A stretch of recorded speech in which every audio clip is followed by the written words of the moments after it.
Hey guys, it's cold outside. I know it's late November. I guess I'm being a big baby, but I don't like the cold. I want to move somewhere where it's warmer. Anyway, soul ties. What I want to talk to you about today is a little bit about soul ties, but how to break soul ties from a person or persons that is unhealthy for you. So, narcissism, borderline personality disorder, sociopaths, basically. You know what I wonder? Did we have this many back in the 30s, 40s, 50s? We probably did have, I'm sure there were sociopaths and psychopaths, and we label people now. We didn't label them then. We didn't call anybody, we might have called them a narcissist, but we didn't call them, we didn't label somebody as having narcissistic personality disorder. Borderline personality disorder may have existed, but we didn't label it. Basically, all of these disorders share one thing in common, and that one thing is they don't care. They have no conscience. They don't have compassion. They don't have the ability. So, okay. So, are you dealing with a narcissist or somebody with a narcissist or somebody with narcissistic personality disorder? Are you dealing with somebody with borderline personality disorder? If you're in a relationship with one, then you are feeling empty. You are feeling like guilty, probably like it's your fault. You have been gaslighted. They're probably hoovering if you try to leave. You've probably been just beat up emotionally, sometimes physically. The spirit of Jezebel is real. This is part of the spirit of Jezebel and Delilah. Manipulation, gaslighting is a big thing. They're never, never, never wrong. No matter what, never wrong. Never wrong. If they ever apologize, they're going to say to you, I'm sorry you felt that way. I'm sorry you took it that way. Something like that. But they will, or I'm sorry, but you, blah, blah, blah. This is what you deal with. Now let's get into the soul ties on a spiritual level, because emotionally there are things you can do, and I'll do a video on that, of things that you can do emotionally, physically, but I'm talking on a spiritual level. There are negative spirits behind this kind of manipulation, behind this kind of destruction, because you know what? The Jezebel, Delilah spirits, they come in and they don't only destroy the person that is directly connected, but it destroys families, it destroys careers, it destroys communities, depending on what level this person's at. So let's talk about how to cut those soul ties and move on to a healthier place. Here again. So you can have these soul ties to anybody. Soul ties actually happen in good relationships too. Soul ties are supposed to happen like in marriages. You should be solely connected to your spouse. We can get different connections throughout the day on a minor level with different people, anybody who sparks an emotion. So, but these are flimsy and can kind of just fall off on their own. But we have to be careful, because like I told you in other videos, there are people out there who are purposely trying to connect and suck your energy or whatever. We have soul connections with our children. The bond between a parent and child, a healthy parent and child, if that parent is a sociopath, narcissist, BPD, or one of those kind of categories, it's not a healthy relationship. There's still a soul tie formed, but it's not healthy. If you are the child of one of these people, you have probably always experienced low self-worth, confusion, distrust. You might even think you're a little crazy, So there's a bond between parent-child. There's bonds between siblings, best friends. Have you ever met somebody and you just know that this person is in your life forever? There's a soul connection there, kind of like David and Jonathan in the Bible. They had a soul connection. A lot of people say that they had a gay relationship. Nowhere does it even indicate that. What it indicates is they had an incredible love for each other as friends. And if you've ever had a friend like that, you understand that. You cannot see that friend for years, and still, if that person called you in the middle of the night, you'd be there, you know. We can connect these soul connections sexually. Now, this is one of the reasons why it is so dangerous. Well, it's not a good idea physically. We know that there's diseases out there. It's not a good idea emotionally because it beats you down eventually.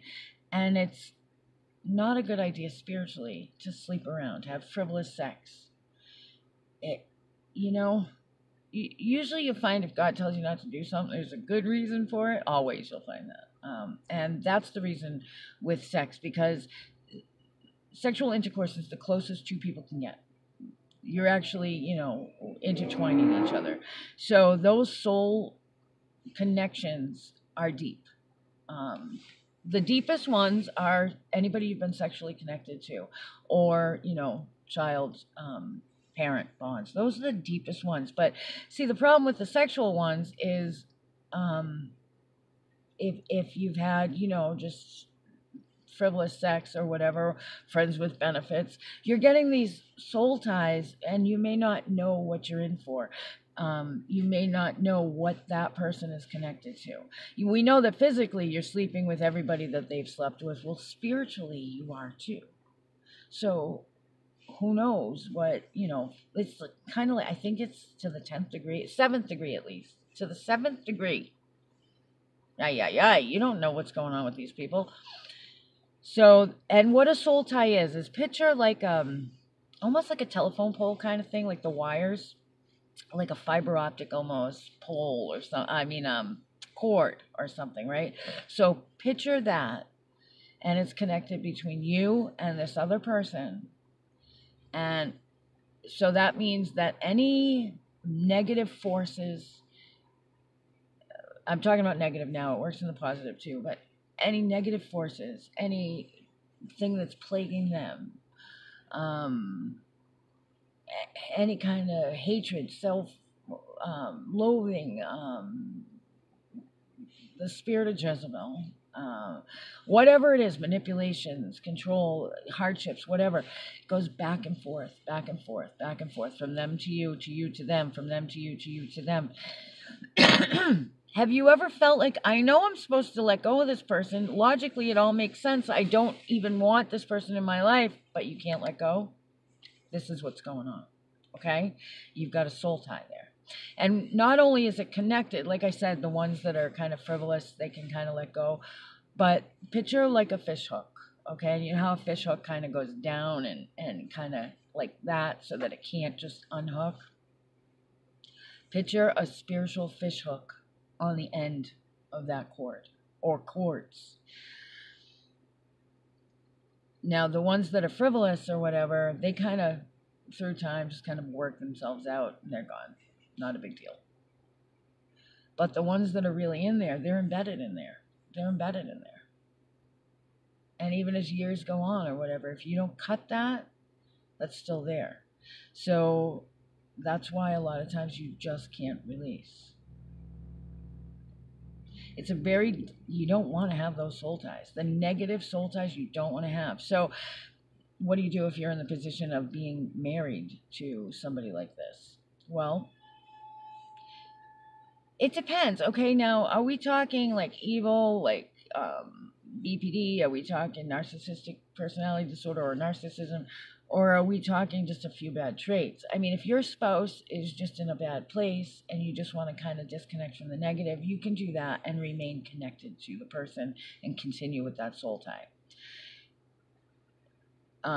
And that's probably what you want to do. I mean, I'm not advocating for divorce, but if you are involved with evil, that's a different story. You want to disconnect. So, cutting them is actually a lot easier than you may think. Even though you've been living in this quote-unquote hell for so long, it's easier than you may think. I'll show you in just a second. I'm gonna get to a place where I can show you some actual spiritual like moves. You don't have, nothing is written in stone. It's all your intent. Okay? I'll be right back. So before I show you how to cut the cords, or it's more than cutting, it's removing the cords, I want to tell you, don't be hard on yourself. I know that most of us who have experienced this feel like, how could I be such a fool? If you're a parent to a adult child who is influenced by the Jezebel spirit or the Delilah spirit, and that's what I think this is.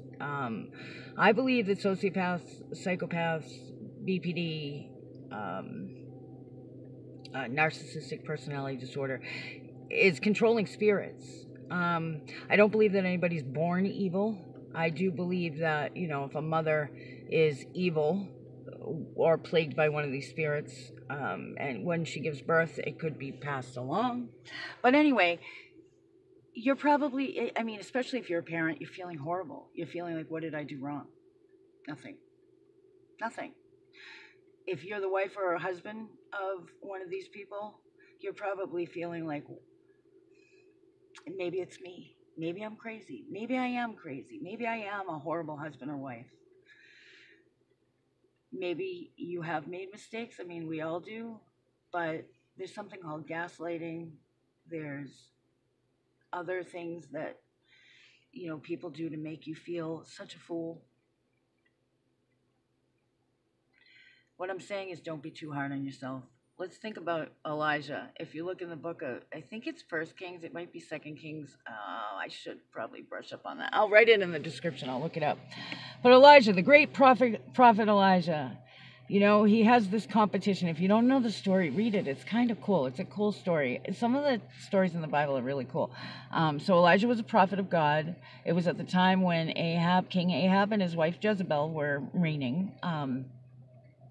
And Jezebel had all her false prophets, and they had like this standoff kind of. And Elijah said, call on your gods and see what they can do, and then I'll call on God and see what he can do. And he waited and mocked them. And he was bold. It's a great story. He is like, where's your God now? Using the bathroom. He's like really bold.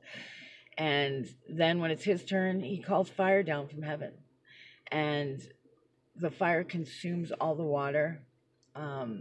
So he calls fire down from heaven. Then all those prophets are killed. 400, I think it's 450, if I'm not mistaken. 450. This one man stands alone, right? And then Jezebel says she's going to kill him, and he runs and hides. The power of Jezebel to totally deplete you is enormous, okay? He runs and hides. He says to God, look, I'm fighting this battle alone. God says, no, you're not. Get up and fight. And then he shows him that, and that's another thing. You're not alone, okay? Elijah felt so alone. After he does that, he's feeling victory, and then boom, reduced to nothing. And then God says, get up. And you're not alone. I have others. So don't feel like, I know that you're depleted. I know that you're tired. I know you're probably feeling guilty. I know you're probably feeling like you did something wrong. And even if you've come to the conclusion that it's not you, now you're thinking, why can't I just let go? It's really hard when it's a child or a parent. It's hard. It's hard to walk away from your parent. It's even harder to walk away from your child. So I understand that, and in that, it's well worth the effort to, pray. Because I do believe that God can do anything. I believe that God can bind and rebuke. Keep doing that. Bind and rebuke these spirits, okay? I know that the psychological world says there's nothing they can do, but if it's spirit-led, there is something you can do, okay? If it's a spouse and at one time they weren't like this, you have hope, okay? But anyway, you want to cut so what you want to do, you know what, I'm going to go somewhere where I can stand up and show you. I'll be right back. Okay, so first things first, what I want you to do is think about it. First, raise your vibration. Take some deep breaths in. I was going to stand up and do this, but it's just not that easy with the equipment I have. A few times, just Raise your vibration up. I want you to get in a place, even if you have to like force yourself, of gratitude. Gratitude. And I want you to say, okay, I'm sorry for any way that I have played a part in this happening. Whatever the case may be, what the mistakes that I've made, whether they're known to me or unknown to me, please show them to me, and I release them now, and I'm sorry. And I vow never to do that again, or to do my best never to do that again. Whatever my part is in it, I release it. I'm sorry. I won't do it again. Thank you for showing me the truth. Be grateful. Thank you for showing me the truth. Thank you for showing me that this whole situation is driving me crazy. I refuse to let anybody have that much power over me again. Now, with your vibration raised, you want to say wherever these cords are. Sometimes you can ask to feel where they are, but you can't always trust your feelings. So you say, wherever, I'm going to hand it to you, God. Wherever they are, I ask you to take them from me. Show me how to get rid of them. Sometimes he'll direct you to actually like pull. Remember, there are hooks in there, so you got to get them out, or like virtually like cut them out. You might even feel physical pain. Take as long as you want. It could take 5 minutes. It could take... All spiritual work doesn't have to take a long time. As long as you believe it to be true, it's in the now. So it can happen instantaneously. After you do this, and if you need help doing this, I help people with this, contact me, okay? But after you do this, expect for 3 days, around 3 days, to have whatever negative spirit entity or that is ruling this person, or the person themselves, whatever, will attempt to make contact, or you'll hear a rumor, or somehow they'll come up. Something's going to happen within 3 days. That is the spirit trying to reconnect, okay? This is where you have to really pray and really cover yourself with the blood of Jesus. Surround yourself with people who care, and don't reconnect. Now, if this is a person like a spouse where you want to stay connected, you just want the negative. You want to stay connected, but you don't want to stay with the negative, so you just cover yourself from reconnecting to the negative. It's really a simple process for really draining weight. You've been through this for God knows how long. It could be anywhere from 6 months, 2 months, to 10 years, 20 years. And this process might seem too simple, but remember, spiritually, God is immediate. God is a God of now. He's not a God of, you have to do 20 minutes of meditation and, this whole thing is you have to say this many prayers, you have to do this and this. No, that's not true. God is a God of now. Okay, so cut those cords, release yourself, and move on to healthy, happy relationships. All right, guys, let me know what you think, and let me know if you did this or if you need help doing this. Okay, sometimes it can be really hard to understand that you are in relation with somebody like this because you feel like you love them, or maybe you do love them, and it's really hard to admit that. If you are one of those people, seek help. Okay? All right. I'll see you in the next video.